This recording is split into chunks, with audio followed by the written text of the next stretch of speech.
സമ്മർദ്ദങ്ങൾക്ക് വഴങ്ങുന്ന നേതാവല്ല മോദി പറയുന്നത് Russian president Vladimir പുടിനാണ്.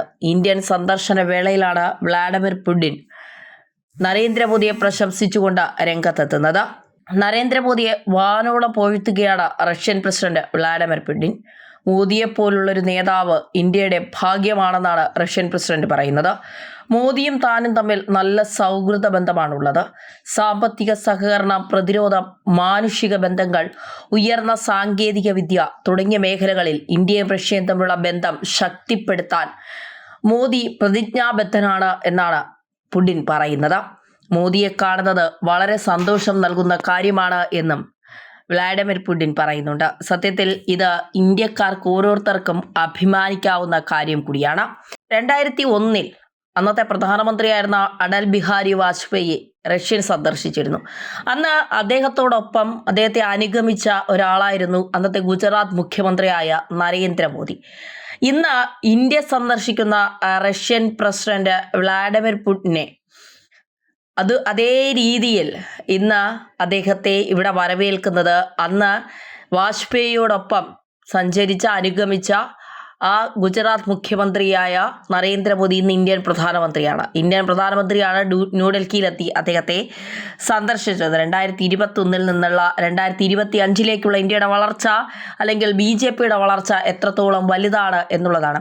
എന്തായാലും വലിയ രീതിയിൽ വലിയ സാമ്പത്തികമായും പ്രതിരോധ മേഖലയിലും ഒക്കെയുള്ള ഒരു ധാരണ ഇന്ത്യയും റഷ്യയും തമ്മിൽ ഉണ്ടായേക്കും എന്നുള്ള സൂചനകൾ പുറത്തു വരുന്നുണ്ട്. ഇതിൽ ഏറ്റവും പ്രധാനപ്പെട്ടതായി നമ്മൾ കാണേണ്ടത് ഈ പുടിന്റെ സന്ദർശന വേളയിൽ ആർട്ടിക് ക്ലാസ് കപ്പലുകൾ നിർമ്മിക്കുന്നതിനുള്ള ഒരു ധാരണയിൽ ഒരുപക്ഷെ ഇന്ത്യയും റഷ്യയും എത്തിയേക്കാം എന്നുള്ളതാണ്. ഇന്ത്യക്ക് ആർട്ടിക് ക്ലാസ് കപ്പലുകൾ രൂപകൽപ്പന ചെയ്യാനും നിർമ്മിക്കാനും കഴിഞ്ഞാൽ അത് കപ്പൽ നിർമ്മാണ വ്യവസായത്തെ പുനരുജ്ജീവിപ്പിക്കും എന്നാണ് വിദഗ്ധർ തന്നെ പറയുന്നത്. അതായത് ഈ ഐസ്ബർഗ് കപ്പലുകൾ എന്നാണ് പറയുന്നത്. വലിയ ഈ മഞ്ഞുമലകളെ ഇടിച്ചു നിരത്തിക്കൊണ്ട് അല്ലെങ്കിൽ അവയെ മൊത്തത്തിൽ ഇല്ലാതാക്കിക്കൊണ്ട് നമുക്ക് മുന്നോട്ട് സഞ്ചരിക്കാൻ കഴിയുന്ന തരത്തിലേക്ക്, അതായത് ആർട്ടിക് സമുദ്രത്തിൽ സഞ്ചരിക്കുന്ന കപ്പലുകൾ പ്രത്യേകം രൂപകൽപ്പന ചെയ്തവയാണ്. ആ വൈദഗ്ധ്യമുള്ളത് കുറച്ച് രാജ്യങ്ങൾക്കേ ഉള്ളൂ. അത് റഷ്യക്കുണ്ട് എന്നുള്ളതാണ് ഏറ്റവും പ്രധാനപ്പെട്ട കാര്യം. ഇന്ത്യ റഷ്യയും തമ്മിലുള്ള ദീർഘകാല തന്ത്രപരമായ പങ്കാളിത്തത്തിന്റെ ഒരു പുതിയ അധ്യായം ഒരുപക്ഷെ ഇതിലൂടെ തുറക്കും എന്നുള്ളതാണ് യാഥാർത്ഥ്യം. ഇരു രാജ്യങ്ങളും ആർട്ടിക് ക്ലാസ് കപ്പലുകളുടെ സംയുക്ത നിർമ്മാണം ചെയ്യാൻ പോകുന്നു എന്നുള്ളതാണ്. അതായത് സമുദ്രത്തിലെ ഏറ്റവും കഠിനമായ യാത്രകളിൽ ഈ മഞ്ഞുമലകൾ ഒരുപക്ഷെ വലിയ ദുരന്തം നമ്മളെ ഏൽപ്പിക്കാൻ സാധ്യതയുണ്ട്. വലിയ തരത്തിലുള്ള പ്രശ്നങ്ങൾ നമുക്ക് ഉണ്ടാകാൻ സാധ്യതയുണ്ട്. അതിലൊക്കെ ഒരുപക്ഷെ വലിയ രീതിയിലുള്ള ഒരു സഹായം റഷ്യയുടെ ഭാഗത്ത് നിന്ന് ഇന്ത്യക്കുണ്ടാകും എന്നുള്ളത് തന്നെയാണ് നമുക്ക് മനസ്സിലാക്കാൻ സാധിക്കുന്നത്. ഈ ആർട്ടിക് കപ്പൽ നിർമ്മാണ മേഖലയിലെ അവസരങ്ങൾ വിലയിരുത്തേണ്ടതുണ്ട്.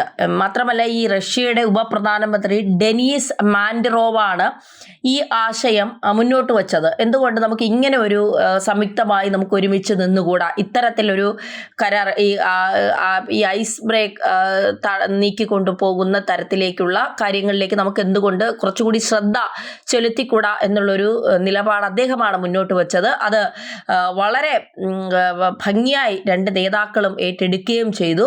ഏറ്റവും കഠിനവും തന്ത്രപ്രധാനമായ ആർട്ടിക് മേഖലയ്ക്ക് കാലാവസ്ഥ സാഹചര്യങ്ങളെ വെല്ലുവിളിക്കുന്നതിൽ സുരക്ഷിതമായ നാവിഗേഷൻ നടത്താൻ കഴിവുള്ള ഐസ് ക്ലാസ് കപ്പലുകൾ ആവശ്യമാണ്. ഇത് റഷ്യയ്ക്ക് നമുക്ക് തരാൻ കഴിയും എന്നുള്ളതാണ് ഇതിൻ്റെ ഏറ്റവും വലിയ പ്രത്യേകത എന്ന് പറയുന്നത്. ഈ ആർട്ടിക് ക്ലാസ് കപ്പലുകൾ എന്തിനാണ് അല്ലെങ്കിൽ എന്താണ് നമുക്ക് പ്രയോജനം തരുന്നത്, എന്താണ് അതിൻ്റെ ഗുണങ്ങൾ എന്ന് ചോദിച്ചാൽ ടാങ്കറുകളോ ബൾക്ക് കരിയറുകളോ LNG ട്രാൻസ്പോർട്ടുകളോ സപ്പോർട്ട് വെസലുകളോ ആകട്ടെ, ആർട്ടിക് ക്ലാസ് കപ്പലുകൾ രൂപകൽപ്പന ചെയ്തിരിക്കുന്നത് ശക്തിപ്പെടുത്തിയ ഹളുകൾ, നൂതന നാവിഗേഷൻ സംവിധാനങ്ങൾ, കട്ടിയുള്ള കടൽമഞ്ഞ് മുറിച്ചു കടക്കാൻ അനുവദിക്കുന്ന പ്രൊപ്പൽഷൻ സാങ്കേതിക വിദ്യകൾ എന്നിവ ഉപയോഗിച്ചാണ്. അതുകൊണ്ട് ഇതിനെയൊക്കെ നമുക്ക് ഇതൊക്കെയല്ല നമ്മൾ ഈ ടാങ്കറുകളോ ബൾക്ക് കാരിയറുകളോ ഒക്കെ കൊണ്ടുപോയാലും നമുക്കിത് ഈ സാങ്കേതിക വിദ്യ ഉപയോഗിച്ച് നിർമ്മിച്ചിരിക്കുന്നത് കൊണ്ട് നമുക്കതിനെ നിഷ്പ്രയാസം മറികടക്കാൻ സാധിക്കും. ആർട്ടിക് സമുദ്രം വലിയ ചൂട് പിടിക്കുകയും നോർത്ത് സോൺ, അതായത് സീ റൂട്ട് NSR പോലുള്ള പുതിയ കപ്പൽ പാതകൾ ഓരോ വർഷവും കൂടുതൽ സമയത്തേക്ക് തുറക്കുകയും ചെയ്യുമ്പോൾ ഈ കപ്പലുകൾ ആഗോള വ്യാപാരത്തിനും ഊർജ്ജ ഗതാഗതത്തിനും നിർണായകമായി മാറുകയാണ്. ഇന്ത്യയെ സംബന്ധിച്ചിടത്തോളം ആർട്ടിക് മേഖലയിലേക്ക് പ്രവേശിക്കാൻ ശേഷിയുള്ള സാങ്കേതിക വിദ്യ ഇവിടെ ലഭ്യത നിരവധി ദീർഘകാല നേട്ടങ്ങളാണ് നമുക്ക് വാഗ്ദാനം ചെയ്തത്. മാറിക്കൊണ്ടിരിക്കുന്ന സമുദ്ര ഭൂപ്രകൃതിയിൽ തന്ത്രപരമായ നേട്ടമാണ് അതായത് ഉരുകുന്ന ആർട്ടിക് ഐസ് NSRനെ ഏഷ്യയും യൂറോപ്പിനെയും ബന്ധിപ്പിക്കുന്ന ഒരു പ്രായോഗിക ഇടനാഴിയാക്കി മാറ്റാൻ ഇതിലൂടെ നമുക്ക് സാധിക്കും.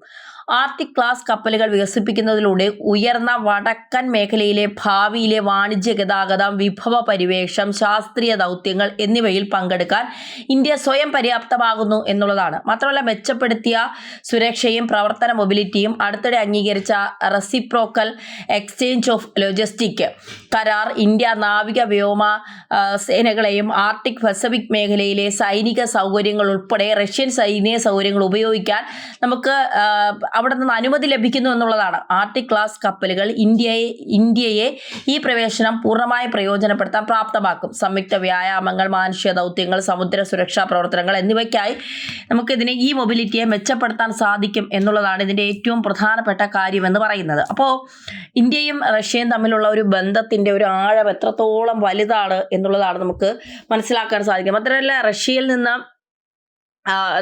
നിന്നുള്ള സ്വർണം അടക്കം ഒരുപക്ഷെ നമ്മൾ വാങ്ങാൻ സാധ്യതയുണ്ട്. അപ്പോൾ അത്തരത്തിൽ വലിയ കരാറുകളിലേക്കാണ് ഇന്ത്യയും റഷ്യയും പോകുന്നത് എന്നുള്ളതാണ്. നമ്മളിവിടെ മറ്റു രാജ്യങ്ങളെക്കുറിച്ചോ അല്ലെങ്കിൽ അമേരിക്കയ്ക്ക് ഇത് വലിയ ബുദ്ധിമുട്ടുണ്ടാക്കും, നഷ്ടമുണ്ടാക്കും, അല്ലെങ്കിൽ ചൈനയ്ക്ക് ഇത് വലിയ ആശങ്കയുണ്ടാക്കും എന്നതിലപ്പുറം ഇത് ചൈന, അമേരിക്ക, അല്ലെങ്കിൽ ഇന്ത്യയുടെ ശത്രുരാജ്യങ്ങൾ തുർക്കി അടക്കം മറ്റ് രാജ്യങ്ങളൊക്കെ നമ്മൾ മാറ്റി നിർത്തിക്കൊണ്ട് നമ്മൾ ചിന്തിച്ചാൽ ഇന്ത്യയുടെ വളർച്ച അതിവേഗമാണ് മുന്നോട്ട് പോകുന്നത്. 2001 വാജ്പേയിയോടൊപ്പം അനുഗമിച്ച നരേന്ദ്രമോദി ഇന്ന് ഡൽഹി വിമാനത്താവളത്തിലെത്തി പുടിനെ സ്വീകരിച്ചിരുത്തുന്ന ഒരു തരത്തിലേക്ക് ഇന്ത്യ അല്ലെങ്കിൽ BJP വളർന്നിരിക്കുന്നു. ആ BJPയുടെ വളർച്ച എന്ന് പറയുന്നത് കേന്ദ്രത്തിൽ ഇന്ത്യയുടെ കൂടി ഒരു വളർച്ചയുടെ ഒരു വലിയ ഘട്ടത്തിലേക്കാണ് നമ്മൾ പോകുന്നത് എന്നുള്ളതാണ്. ഇന്ത്യ അത്രത്തോളം വളർന്നിരിക്കുന്നു. മാത്രമല്ല, റഷ്യക്ക് ഇന്ത്യയോടുള്ള ഒരു ബന്ധമെന്ന് പറയുന്നത് അത് മറ്റേത് രാജ്യങ്ങളെക്കാൾ, ഇസ്രായേലും ഇന്ത്യയും തമ്മിൽ ഏറ്റവും അടുത്ത ബന്ധമുണ്ട്. ഇന്ത്യക്ക് പല രാജ്യങ്ങളുമായുള്ള സൗഹൃദം പോലെ അല്ല റഷ്യയുമായുള്ള സൗഹൃദം. റഷ്യയുമായി ഇന്ത്യ നമ്മളൊക്കെ വിചാരിക്കും എണ്ണ തരുന്നതിൽ മാത്രമാണ് ഒരു അടുപ്പമുള്ളതെന്ന്. അത് മാത്രമല്ല, ഇന്ത്യ റഷ്യയും തമ്മിൽ ഒരുപാട് പ്രതിരോധ മേഖലയിൽ അടക്കം ഒരുപാട് മേഖലയിൽ വലിയ ബന്ധം ഇന്ത്യ റഷ്യയും തമ്മിൽ പുലർത്തുന്നുണ്ട്. ഇന്ത്യക്ക് റഷ്യയോടുള്ള സ്നേഹവും റഷ്യക്ക് ഇന്ത്യയോടുള്ള സ്നേഹവും അത് പറയാതിരിക്കാൻ കഴിയില്ല എന്നുള്ളത് ഒരു യാഥാർത്ഥ്യം തന്നെയാണ്. എന്തായാലും ഇനിയും കൂടുതൽ കാര്യങ്ങളിലേക്ക്, അതായത് ഇന്ത്യയും റഷ്യയും തമ്മിലുള്ള ബന്ധങ്ങൾ ഏത് തരത്തിലേക്ക് പോകും എന്നൊക്കെയുള്ളത് പക്ഷേ നമ്മൾ മനസ്സിലാക്കേണ്ട കാര്യം തന്നെയാണ്. എന്തൊക്കെ കരാറുകൾ ഒപ്പിടും, ഏതൊക്കെ കാര്യങ്ങളായിരിക്കും ഇതുമായി ബന്ധപ്പെട്ട് ചർച്ച ചെയ്യപ്പെടുന്നത്. ഇവിടെ എത്തിയപ്പോഴും വ്ളാഡിമിർ പുടിൻ സഞ്ചരിക്കുന്നത് ഔറസ് കാറിൽ തന്നെയാണ്. ഔറസ് കാർ നമുക്കറിയാം ഈ ഏതൊക്കെ തരത്തിലുള്ള ആളാണ് ഔറസ് കാറിൻ്റെ ഒരു പ്രത്യേകത എന്നൊക്കെയുള്ളത് നമുക്ക് എല്ലാവർക്കും അറിയാം. അപ്പോൾ തീർച്ചയായിട്ടും അത്തരത്തിലൊരു വലിയ സൗഹൃദത്തിലേക്ക് ഇന്ത്യ കടക്കുന്നു. സമുദ്രപരമായുള്ള ഇന്ത്യയുടെ ആശങ്കകൾ മാറ്റിയെടുക്കാൻ റഷ്യക്ക് സാധിക്കുന്നു. അതുപോലെ തന്നെ പ്രതിരോധ രംഗത്ത് വലിയ വലിയ കരാറുകൾ ഒപ്പിടാൻ സാധിക്കുന്നു. ലോകം ശ്രദ്ധിക്കുന്ന ഞെട്ടുന്ന ഒരുപാട് കരാറുകൾ ഒരുപക്ഷെ ഇന്ത്യയും റഷ്യയും തമ്മിൽ ഉണ്ടാകാനുള്ള സാധ്യതയുണ്ട് എന്ന് തന്നെയാണ് നമുക്ക് മനസ്സിലാക്കാൻ സാധിക്കുന്നത്.